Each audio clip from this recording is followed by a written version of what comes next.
Oke, Assalamualaikum warahmatullahi wabarakatuh. Ya, saya perkenalkan, nama saya Bayi Sigit, NIM 155. Oke, saya mahasiswa dari Teknik Mesin Stambok 2019, yang dimana pada pelajaran manajemen teknik, kita kali ini akan membahas suatu materi ya, tentang materi bab 9, tentang perencanaan kapasitas dan lokasi fasilitas. Oke, kali ini kapasitas itu dapat diartikan sebagai tingkat keluaran yang maksimum yang dapat dicapai oleh suatu fasilitas ya. Dan fasilitas itu dapat berupa seluruh organisasi, definisi, atau hanya satu mesin.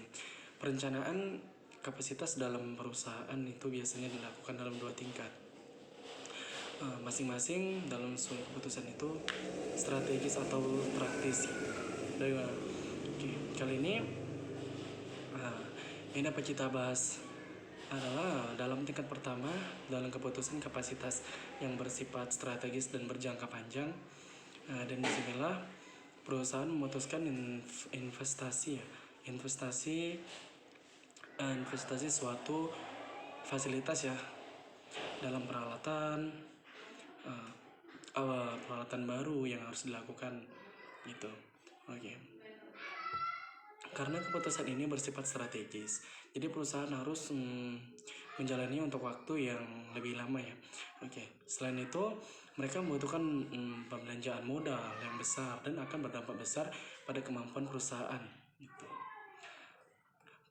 Dalam perusahaan itu menjalankan suatu bisnis dari sistem perencanaan kapasitas dan lokasi fasilitas.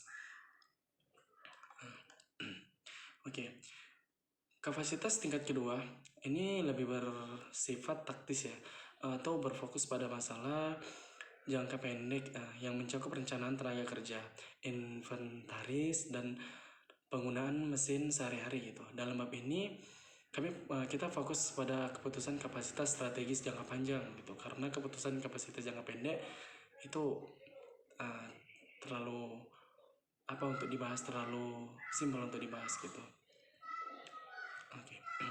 Dalam kapasitas ini kita dapat diartikan ya sebagai singkatan dari maksimum yang dicapai oleh suatu fasilitas. Fasilitas juga dapat berupa seluruh organisasi, seperti saya bilang tadi ya. Masing-masing menyesuaikan pada keputusan atau taktis. Yang pertama, ada tingkat pertama dari keputusan kapasitas bersifat. Yang kedua ada strategis dan berjangka panjang. Itu. Di sinilah perusahaan memutuskan investasi dalam fasilitas ya, dalam pertanyaan yang harus dilakukan. Gitu. Yang ketiga karena ada keputusan investasi yang lama gitu. Sekian itu pun mereka membutuhkan belanja modal yang cukup berdampak besar. Seperti itu. Oke. Lanjut, mengapa perencanaan kapasitas itu penting? Oke, perencanaan kapasitas itu sangat penting karena ialah merupakan proses penetapan tingkat kekeluaran yang dapat dicapai oleh fasilitas gitu. Jadi sebuah perusahaan yang tidak merencanakan kapasitasnya dengan benar, ia mungkin akan menemukan bahwa tidak memiliki kekeluaran gitu yang cukup untuk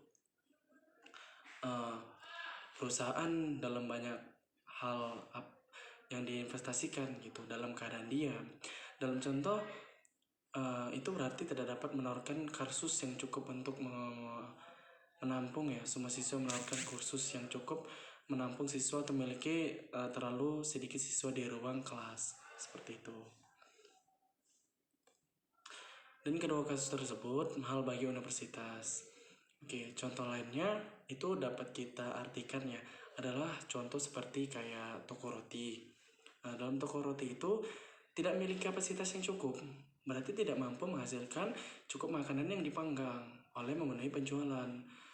Dan toko roti pun itu sering kehabisan stok gitu, dan mereka pun hampir kehabisan suatu barang yang mereka miliki gitu.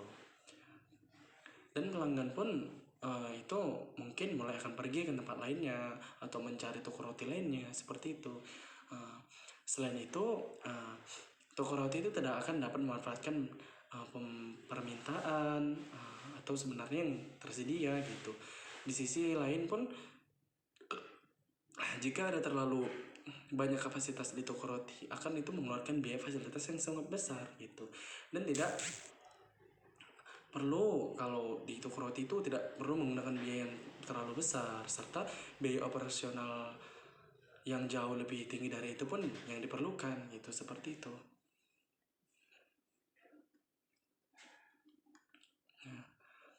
Oke. Nah, kapasitas pengukuran gitu ya. Meskipun definisi kami tentang kapasitas tampak sederhana, tidak ada unit pengukuran seringkali pun sangat berbeda, berakurat, yang dimana sejumlah mobil shift atau lebih mudah dipahami gitu. Namun perlu kita kaji dengan tidak bekerja dengan baik. Semua perusahaan memproduksi berbagai produk, misalkan jika kita mengoperasikannya toko roti atau membuat pai labu gitu kan, atau maka diantara seperti akan per hari bekerja dengan baik, seperti itu. Oke. Selanjutnya, sekian dari itu pun ada beberapa jenis kapasitas ataupun yang dibilang yang kita bahas tadi gitu, mengenai dari sistem mengapa perencanaan kapasitas itu penting gitu. Dan jenis bisnis maaf dan jenis bisnis itu pun terdapat beberapa bagian yang harus kita pelajari gitu ya.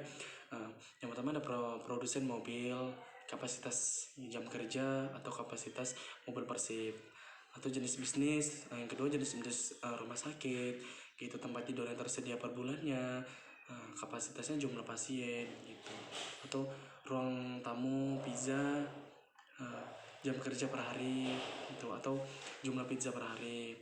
Kadang produsen seperti es krim, jam operasional per hari, atau kalau es krim per hari, seperti itu.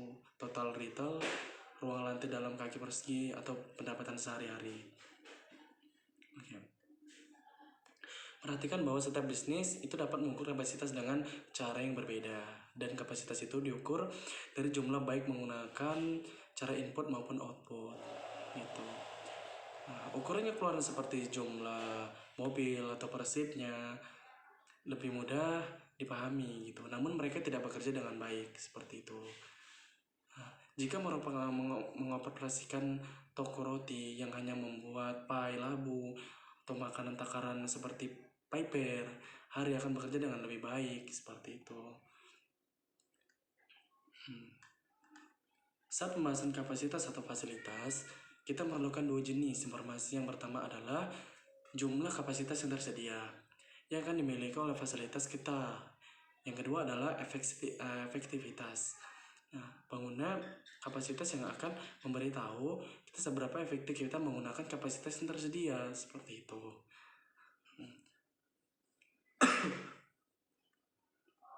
Ya. Selanjutnya kita akan membahas bagaimana tentang pengukuran menafsirkan informasi ini. Pengukuran kapasitas yang tersedia itu mari kita lihat kan gimana contoh pengukuran kapasitas yang dari toko roti itu. Misalnya rata-rata kita bisa membuat 20 paper ya, paper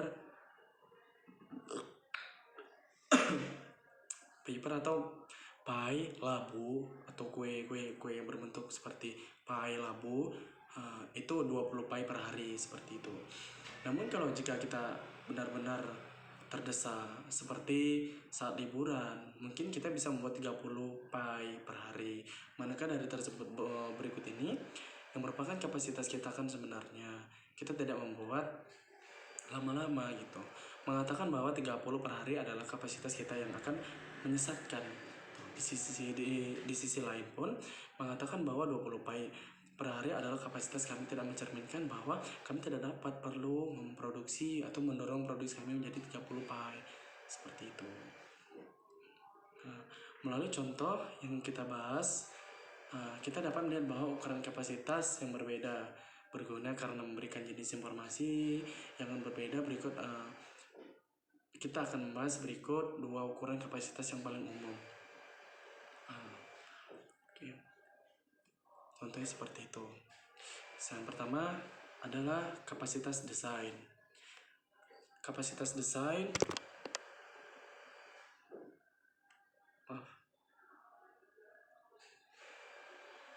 Oke, kita kembali. Sorry, ada gangguan. Oke, mohon maaf sebelumnya. Oke, kita akan lanjut lagi pembahasan materi selanjutnya. Yang pertama ada kapasitas desain. Kapasitas desain itu adalah tingkat kekeluaran maksimum yang dapat dicapai oleh fasilitas dalam kondisi ideal. Dalam contohnya seperti 30 pi per hari. Kapasitas desain hanya dapat dipertahankan untuk jangka waktu yang relatif singkat gitu. Sebab perusahaan mencapai tingkat keluaran dan dengan menggunakan banyak tindakan sementara seperti lembur, beban berlebihan, penggunaan peralatan secara maksimal, dan subkontrak seperti itu. Dan yang kedua itu kapasitas efektif. Kapasitas efektif itu adalah tingkat pengeluaran maksimum yang dapat dipertahankan dalam kondisi normal, kondisi yang mencakup jadwal kerja dan waktu istirahat yang realistis. Untuk tingkatan staf yang teratur, perawatan mesin secara terjadwal, dan tidak ada tindakan sementara yang digunakan untuk mencapai kapasitas desain. Seperti itu. Dalam hal ini dapat kita perhatikan bahwa kapasitas efektif biasanya lebih rendah daripada kapasitas desain. Seperti itu.